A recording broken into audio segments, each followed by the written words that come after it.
In late 2018 and early 2019, the aviation world watched in horror as two brand-new Boeing 737 MAX aircraft plummeted from the sky.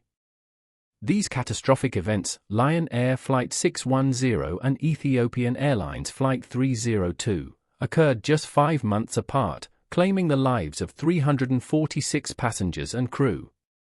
This repetition was an alarming mystery that demanded rigorous investigation into why such modern aircraft could tragically fail twice.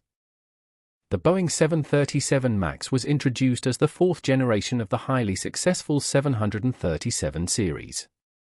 Designed to compete directly with Airbus's fuel-efficient A320neo, Boeing aimed for minimal changes from previous models to reduce airline pilot retraining costs.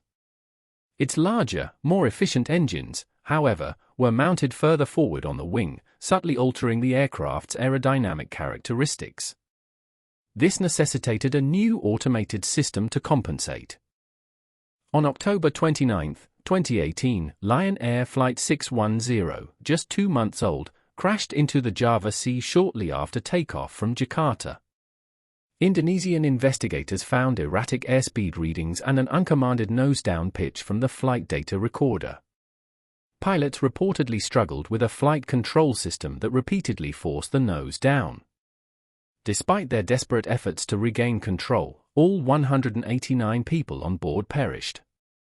Less than 5 months later, on March 10, 2019, Ethiopian Airlines Flight 302 experienced a similar fate. The aircraft, also a 737 MAX, crashed 6 minutes after takeoff from Addis Ababa, killing all 157 people. The flight profile, as revealed by preliminary data, bore a chilling resemblance to the Lion Air tragedy, with pilots again battling an automated system forcing the plane's nose down. This striking parallel prompted an immediate global grounding. Investigators quickly focused on a system called MCAS, or Maneuvering Characteristics Augmentation System. Boeing developed MCAS to automatically push the aircraft's nose down in certain flight conditions, designed to make the 737 MAX handle like older 737 models despite its new, larger engines. This system was intended to activate only during high angle of attack situations, preventing a stall. However, its operation was largely undisclosed to pilots. A critical design aspect of MCAS was its reliance on data from a single angle of attack, AOA, sensor. This sensor measures the angle between the wing and the oncoming air. If this single sensor malfunctioned and sent erroneous data, MCAS would repeatedly activate, incorrectly perceiving an impending stall, and push the aircraft's nose down.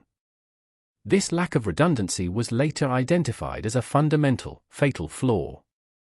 A significant factor contributing to the tragedies was that many pilots, including those on the doomed flights, were largely unaware of the MCAS system or its potential for continuous, uncommanded nose-down commands.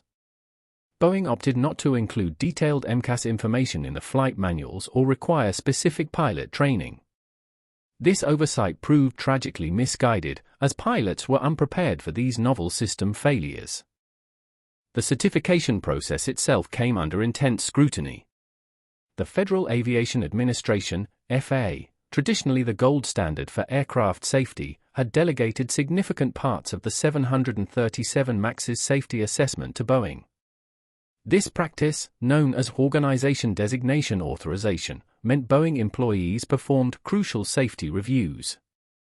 Critics argued this created inherent conflicts of interest, potentially prioritizing speed to market over thorough safety validation. Investigations revealed a corporate culture at Boeing under immense pressure to bring the 737 MAX to market quickly. Facing fierce competition from Airbus and its A320neo, there was a strong emphasis on cost-cutting and avoiding costly pilot retraining.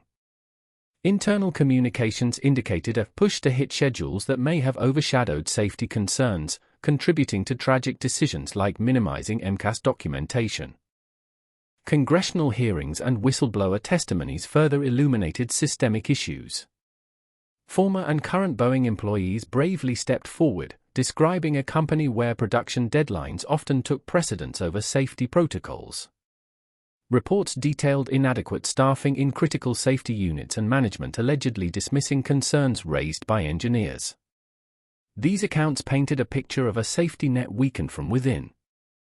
Following the second crash, the 737 MAX was grounded worldwide, an unprecedented move for a new aircraft.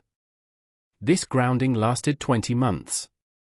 During this period, Boeing undertook a comprehensive software update for MCAS, incorporating data from 2 AOA sensors and preventing repeated activations.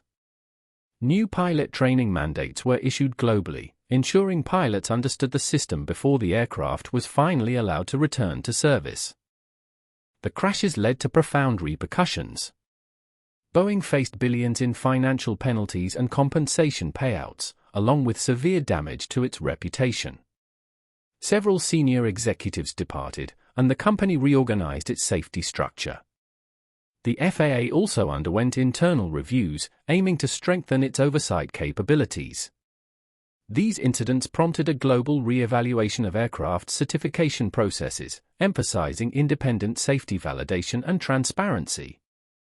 The real reason for the 737 MAX crashes was a catastrophic confluence: a flawed automated system, inadequate pilot training, and a regulatory framework that arguably allowed corporate pressures to compromise safety. This tragic loss of 346 lives underscored the critical importance of rigorous, independent oversight, transparent information sharing, and a corporate culture that unequivocally prioritizes safety above all else. These lessons are now etched into the future of aviation.